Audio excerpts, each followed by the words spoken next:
filmmakers won't let that happen without a fight. They're trying to script a Hollywood ending to save the day. Director and producer Jerry Ciccariti has been rallying his fellow filmmakers to save the Royal Cinema on College Street. The group is meeting tonight to make a plan. Jerry Ciccariti is on the line to tell us about that plan. Jerry, hello. Hello, man. How did you feel when you found out that the Royal Cinema, the cinema with, I think, the most comfortable chairs in the city of Toronto, was going to close down? I was shocked and heartbroken. It actually really bowled me over. I've been out of town for about 7 months doing a movie, and I just got back a couple of weeks ago. And I was working at home late one night, and my assistant phoned to say, did you know they're closing down the Royal and the whole festival chain at the end of the month? And I was stunned and upset, and I sat there and I tried to go back to work for about 20 minutes, and I realized I couldn't. I was in some kind of fugue state, and I actually found myself leaving my house. I live on College and Dufferin area. And just walking over, I had to go over and stand in front of the Royal. Why does this theater mean so much to you? Well, for me, it's got two levels of meaning. The immediate level, of course, is that, I'm a 1970s rep house movie baby. That's how I grew up watching movies. Yeah. What I learned about cinema is, Toronto's got one of the greatest collections of old rep houses left. So, the nostalgic thing was very, very big. And the other thing is that, for many years, I'm of a Italian-Canadian background. That was like one of the major Italian cinemas when I was a kid as well, too. So, the combination of the two was like an end of an era. That's me personally, though. As a filmmaker, though, can you understand why it's hard business? These cinemas show movies a couple of months after they come out on the big screen, at which point they're often available on DVD as well. Absolutely. Just listen, nobody's trying to save the Royal to compete with the Paramount. Nobody in our group is foolish enough to think that. I mentioned I used the word nostalgia earlier. Yeah. That's really not at the forefront of anybody's thinking right now. The fact is that we've been talking to the guys who are running the Royal. Even though all these cinemas are part of a larger chain, a festival chain, they're actually run by different groups of people. And talking to the guys who run the Royal, we found out that, over the last couple of years, they're actually a going concern. They make money. People come. The bills are paid. It's not like, this thing is in the red all the time. So somehow people don't mind seeing a movie, after it's closed first run. And the fact is, if Spider-Man 3 closes on a Friday and then it opens there on a Saturday, in a sense it's still a first run. It's just another day, it's another theater. If you still want to see the movie when it first opens up, you go to the Royal and see it. What's the big difference? So what are you hoping for? What's the best case scenario that you could imagine coming out of this situation that's torn you up? We've got two choices realistically, right? Because nobody in our group, and we have a lot of very successful filmmakers, actors, producers, writers, etc., but none of us has $2.7 million loose change in our pocket. No. So nobody can buy it. So the one solution is to come up with an individual organization, a group of people who can actually buy it and save it and will run it. The other solution is to go to the owners and to say, listen, don't turn it into another crappy disco. College Street doesn't need it. Don't rip it down and put up condos. Keep it going as a cinema, and we'll show you how this thing can continue to function. Because aside from the first run movies, if all these chains go, Toronto's also a city of great mini film festivals. Every weekend, yeah. Rockets. In about 20 minutes, I'm leaving to the opening night of the Toronto Italian Film Festival. That's starting for a week. We have 3 Latin Canadian film festivals. There's a Southeast Asian film festival. There's the Gay and Lesbian Film Festival, etc., etc. If all these places go, what a great idea it would be to have at least one rep house standing. Well, someone suggested the idea of just one rep house in the city of Toronto, something like the Scala Theatre in London, which shows movies, also has bands play there, they have drinks there, and that's kind of a major rep house. Instead of having them spread across the city, there would just be one. That's one of the solutions that we've been discussing. You just need to find the loot. Yeah. Or again, that's the owners. Listen, anybody who's buying this building is only interested in turning it into something that'll make money for them. Yeah. So if we give them an interesting pitch, and maybe they'll be bowled over by the list of names associated with this group, they might go, hey, it sounds glamorous, and I can make money. Why not? Let's do it. So tonight, what's happening? Actually, we've been communicating for the last 2 weeks, all of us, by phone and email, and tonight is the first night that I hope everybody shows up. So who's all involved with this? There's you, people in the neighborhood, right? There's me, there's Bruce McDonald, Sarah Pauly, Bill McKellar, Jacob Tierney, Sammy Chellis. I mean, it just goes on and on. Some star power. Hopefully, you guys can make something happen. Hopefully, yeah. Keep us posted. We will. Jerry, good talking to you. Jerry Chickering, a Toronto-based filmmaker. Again, they're meeting tonight to try and save the Royal Cinema. We'll let you know what happens with the various review cinemas and repertory cinemas across the city of Toronto. 10 minutes to 6, Jim. Well, another reminder in the East End from TTC because of some white... Estimating. You may think it only takes you 30 minutes to get ready in the morning, but really it takes you 45 minutes. So for 2 weeks, write down how much time you think it'll take to finish everything, from cooking dinner to washing the car. Then write down how long it actually took and use the longest time as your guideline. Simple. Also, get over your just one more thing attitude. Chronic latecomers hate wasting time. So they always try to pack every moment and cram in just one more thing before they leave the house. Boy, this is so me. If that's you, do this, say the experts. Get a timer and set it for when you need to leave. When it dings, walk out the door without doing one more thing. And the final way to be more punctual, feed your adrenaline addiction another way. A lot of people are late because the urgency makes them feel alive. If that's you, get your thrills from bungee jumping instead of rushing through everyday life. Then do one thing ahead of time every day. Whether you fill your gas tank before it's empty or stop at the ATM before you're out of cash. If you'd like to go further, boy, this is a good book, and I'll list it at Tesh.com if you forget. Here's the title, Never Be Late Again, by Diana DeLonzor. Music and intelligence for your life. Great contests, on-air personalities, and links to make your life easier. 1057easyrock.com.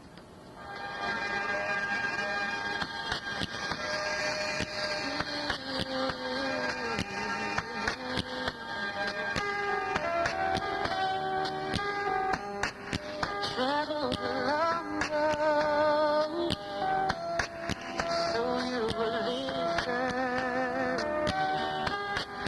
Traveled a long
arrived cruise yet? Don't forget, we're going to be departing January 28th from Long Beach, California. We'll be touring the Mexican Riviera. We'll be making stops in Puerto Vallarta, Cabo San Lucas, and Mazatlan. My band will be along for the ride. We'll also bring Intelligence for Your Life speakers so you can all be the smartest person on the boat.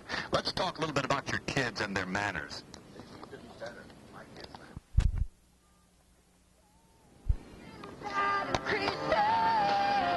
It takes more strength to hold it in than to give in and surrender. What's the first thing that we learn? The last thing we remember. Baby, tears don't make you weak. That could only make you see. It's okay to cry. Let those teardrops fly. Don't keep it all inside. It's okay to cry. It ain't nothing at all. Sometimes you gotta break down and let 'em fall. Baby, that's true.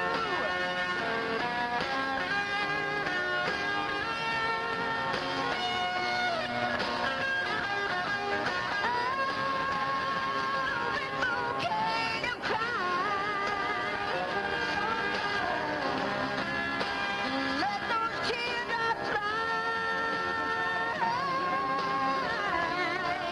Don't keep it all inside. It's okay to cry. It's okay to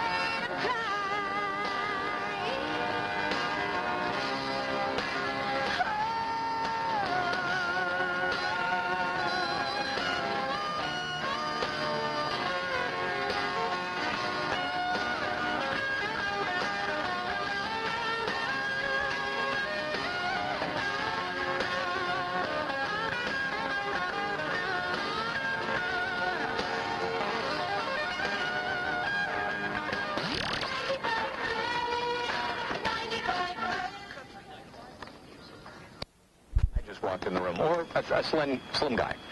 So I think, you know, a lot of time men just like to look. I like to know what's going on in the room for security purposes. That's what I tell her anyway. Two questions. 416-872-1010, 1-800-561-CFRB. Star Talk is star 8255. Men who look at other women, women who look at other men, is there anything to be that worried about? Does it not mean, especially in the summertime, that you are married or you're going out with somebody who has a pulse? That men are men and this kind of thing is going to happen?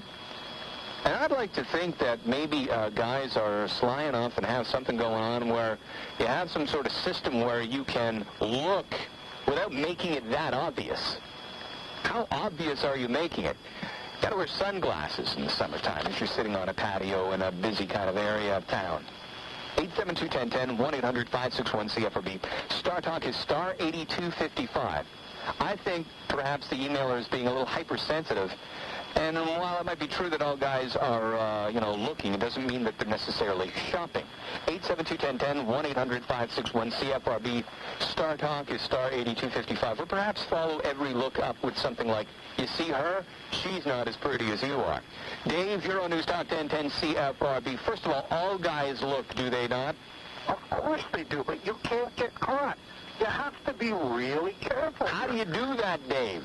You see her coming in your peripheral vision, and your defense mechanism kicks in, and you just keep your eye on your date and pay your date the greatest compliment because she's watching to see if you're going to look. And when you don't notice that other girl, hey, you're doing okay. Yeah, or you hug her and you spin her around in the direction that woman that you want to look at is in, and then you look over her shoulder, that kind of thing. No, you don't do that. You keep your eye on your date. You keep your eye on her. And it takes great mental concentration, but you do it. And then, voila! Thank you. Yeah, sounds like a good plan to me. David, thank you very much. 872-1010, 1-800-561-CFRB. Star Talk is star 8255.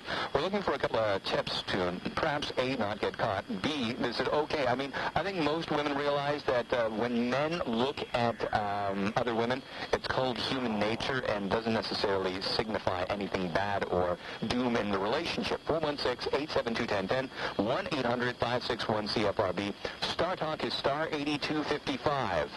Let's go to CFRB Pizza All Day Traffic Center. The weekend coming up after 6 o'clock right here on News Talk 1010 CFRB. So hold on for that. We're addressing an email that we've received. It's about the summertime and a woman who's concerned that her boyfriend is always looking at other women and that would lead to cheating. I just think it leads to him being a human being, and he shouldn't be demonized necessarily for that. I mean, if he's following up on other things and he's chatting other people up in front of her, that's one thing. But when you sneak a peek in the summertime, you're just looking at somebody going down the street. Is that necessarily always a bad thing in a relationship? You can't get caught, as the last caller said. One thing I do whenever I'm in a restaurant, I like to not face the room. I just want to be facing her, just so I'm not tempted. You know, most of the time, as I said earlier, I'm just looking at anything that's moving in the room. Anything shiny, I'm there. Jerry, you're on News Talk 1010 CFRB. Do you think this gentleman is being disrespectful or that it leads to cheating? Definitely. It leads to cheating. It can lead to cheating, but it's even more basic than that. Whether it leads to cheating or not, it's a lack of respect for the individual. If you've ever gone into a meeting with someone and as you're talking to them, they're doing other things, you feel like you're devalued. And so if a guy is dating a girl, going out with a girl, whether it's his wife or girlfriend or whatever, if he's all over the place looking at everything else going on, especially looking at other women, he's saying, you're not my highest priority. And that is just out and out wrong.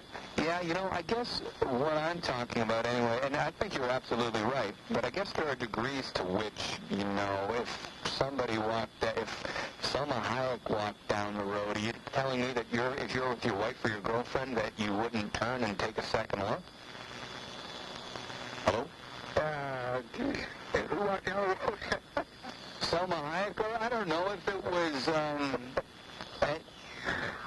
Scarlett Johansson. Okay, so, you turn around and it's someone famous. Not necessarily famous, but somebody of that equivalent beauty. You know, if that's the case, if you comment on it to the individual, insofar as in some way, shape, or form. But if you're looking at someone else, and the whole issue there is she sees you looking, she catches you looking, so you can't get caught. Well, guess what? If you're doing it, you're going to get caught sooner or later. Yeah. And all you're doing is devalue. I tend to agree with you on a grander scale, but I think that's if you're a serial kind of gawker. If you're really not paying any attention to that person at all. I mean, why would you want to be with them if you didn't want to, look into their eyes? Shelley, you're on News Talk 1010 CFRB. Is there anything wrong with looking at other men or other women? Of course not. Us as women are so insecure that we can't have a man just look at somebody. I mean, when I'm walking with my husband, I point them out. Oh, look at that one. He says, thank you, and we continue. Yep. All right. Thank you very much. I tend to agree. This is Joanne on News Talk 1010 CFRB, finding out what the ladies think. Joanne? Hi, Jim. I worry if my husband quit looking. Yeah. I'm more worried. Well, why is that? He looks all the time. I mean, he looks. Yeah. I look at men. I look at other women. With people watching. It doesn't mean he's going to have an affair. This girl, I'd like to know, does she never look at another guy? I would wonder. And maybe there is reason to worry if your relationship is purely physical, and if you don't have anything else going on in your relationship. You've got a problem. Yeah, exactly. Thank you. Appreciate the call. Here's Alan on News Talk 1010 CFRB. Alan, is there anything wrong with sneaking a peek at a man or a woman if you're of the opposite sex or even of the same sex? Not at all. We all do it. Actually, me and my wife, we actually both do it, and we judge them and we talk about it. That's a healthy relationship. Right there. Thank you, Alan. Here's Rebecca on News Talk 1010 CFRB. Rebecca, go ahead. I'm calling to say that I absolutely want my husband, not want, but I'd like my husband to look because he's human, and then I want him to appreciate what he has at home. all. Yes, absolutely. It's human. We're all human. We all look. Thank you. Here is Jerry on News Talk 1010 CFRB. Jerry. Oh, hi. I've been married since 72, and in 73 I got my wife to stop bothering me about looking. How did you do that? I pointed out to her that her dad looks and points out girls to me. And that was the end. We're fine 34 years later. Very good. That was a perfect example right there. John, you're on News Talk 1010 CFRB. Is it all right to look? You're just looking. Absolutely. There's nothing wrong with it, according to this email that you got. She does seem to have a bit of insecurity issues. The gentleman, his response I didn't really like. When he turned around, he said, that's what they're there for. You don't say that. I mean, a pretty woman walks into the room, the normal reaction is to stare. To look. I shouldn't say stare. But if you're gawking at her while you're having a nice dinner with your lady friend or your wife or fiance, that is totally disrespectful towards her. You agree with her on there. But, I mean, I have looked at other women, beautiful women, ugly women, whatever you want to call them. But there's nothing wrong with it. Like you, I mean, something shines in the room, my eye focus goes right there. But in this case, I think a lot of women, and I don't mean that disrespect towards them, have a lot of insecurity issues. And I praise the women that did call in, did turn around and said there's nothing wrong with their husbands or boyfriends looking at other women. I've got to give my hat off to that. I tend to agree. Sorry to the callers that we didn't have time to get to, but as one of the callers said, it's the degree. I mean, if you are a serial kind of gawker and you're not paying any attention to the other person, that's, I think off the other deep end. Thanks to Julia Franceschini and to Jeff Morris. Enjoy the World Cup this weekend, and remember, we're the official radio station of telling you to turn down your radio because we might be giving the score, and we'll be doing that in a mere matter of moments. 6 o'clock news hour straight ahead. Kelly Catrera after that. Enjoy your evening and your weekend. I'm in for John Donaby tomorrow. Go Braves. Looking for information on a News Talk 1010 contest or event? You'll find it on CFRB.com. And next, the News Talk 1010 CFRB. It's the biggest theatrical event since 937 AD. Monty Python's Spamalot. The new musical lovingly ripped off from the film classic Monty Python and the Holy Grail is coming to Toronto. The 2005 Tony Award-winning Best Musical rides into the Cannon Theatre this July, and tickets are on sale now. Call 416-872-1212 or visit Nervous.com for your tickets to Monty Python's Spamalot. Financial support and logistical support to all young people. Well, not exactly. CBC News has found that the conference got its start with the backing of the Assembly of Muslim World Youth. WAMI, as it's called, has been criticized for promoting Wahhabism, an ultra-conservative form of Islam that's been accused of intolerance. The U.S. Treasury Department has been closely watching WAMI to determine if it supports terrorist organizations. The credit for WAMI's support disappeared from the Reviving the Islamic Spirit website after the first year. Sandra Bartlett, CBC News, Toronto. The couple found responsible for starving their 5-year-old grandson to death have been sentenced to life. 1998 as a wedding gift for Bob Martin. His friend Lisa Lambert was writing singing telegrams in Toronto at the time at $15 a pop. It was a way of motivating myself, really. It's like, well, I'm the best man, and I have to do the bachelor party, so let's do the show then. Her co-writers were Greg Morrison and Toronto filmmaker Don McKellar. I think we all thought, oh, this is quite a hilarious wedding gift, kind of an amazing wedding gift, and a memorable one. And it stuck with us. We definitely didn't think, oh, this should go to Broadway. It did go to the Fringe Festival after Groom joined the writers and the cast. Toronto theater producer John Karastamatis saw it. I came back to the office, and I said to everyone, I've just seen a perfect show. It is so great. We should do it. I've seen a perfect show. And they all said, right. He put up a small production. It went on to a bigger Toronto theater, then LA, then this year, Broadway. Having access to Broadway budgets has meant a whole new ballgame for Bob Martin. It's like being handed a whole new palette of colors, basically. There's so much that it allows us to do. The show is up for 13 Tony Awards. Lisa Lambert was watching TV when the nominations were announced. I think it was Natasha Richardson who announced our names, and I was just sitting there just in awe of hearing my name said with that voice. I was like, I actually started laughing. It was like, Lisa Labrador, great more. It was really, I started to laugh. It was just so weird. Life has changed for the show's writers, the Canadians, as the cast refers to them, but that doesn't mean Don McKellar is trading his film camera for the footlights. I've never thought, oh, now that's my new career, writing Broadway musicals. It's such a strange fluke. And I reckon we all realize what an anomaly this is and how it's such an unbelievable Broadway fairy tale. I still feel like I'm kind of in the sort of whirlwind of it, and I haven't landed yet. But all I know is that I know that I don't think I'm going to have to write too many singing telegrams again. Lambert says if she wins, though, that singing telegram composer that still resides deep within her may make a brief appearance during her acceptance speech. Marshall Wiedelman, CBC News, Toronto. Now to sum up, soccer fans around the globe begin a month of World Cup festivities. In the first couple of matches, the host country Germany defeats Costa Rica, and Ecuador upsets Poland. Israel temporarily halts shelling in Gaza after a group of picnickers on a beach is hit with artillery fire. 3 of the dead are children. Palestinian President Mahmoud Abbas calls it a bloody massacre, and Hamas threatens to resume attacks on Israelis in retaliation. And that's it for Friday, June the 9th. The World at 6 from CBC National Radio News. I'm Chris Henry. And I'm Martina Fitzgerald. Have a good night. One of the voices of deep ecology is called The Trumpeter. It describes itself as the journal of the Canadian Eco-Philosophy Network. Its editor is Alan Drenkson, a teacher of philosophy at the University of Victoria on Vancouver Island.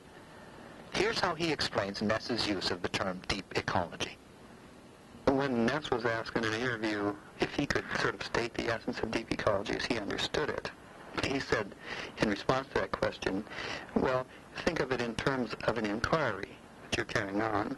He says, now, of course, you could ask, what is the source of this environmental problem? And you focus on a particular one, and you try to find a source, say, of a certain pollutant in a river, and you follow the river back up, and you find that a certain factory that makes antifreeze is releasing an effluent, etc., and you stop there. Now, that's a reform of what Ness called a shallow ecological sort of approach. You simply stop there. But Ness said what we do as deep ecologists is to go on to ask what form of education, what form of religion, what form of politics, what form of economics, what forms of technology. Okay. All of its subtlety, of the richness of behavior and form which its natural ancestors had, we can't leave those in. That the poor creature has to live in a barren world compared to the environment of its ancestral forms.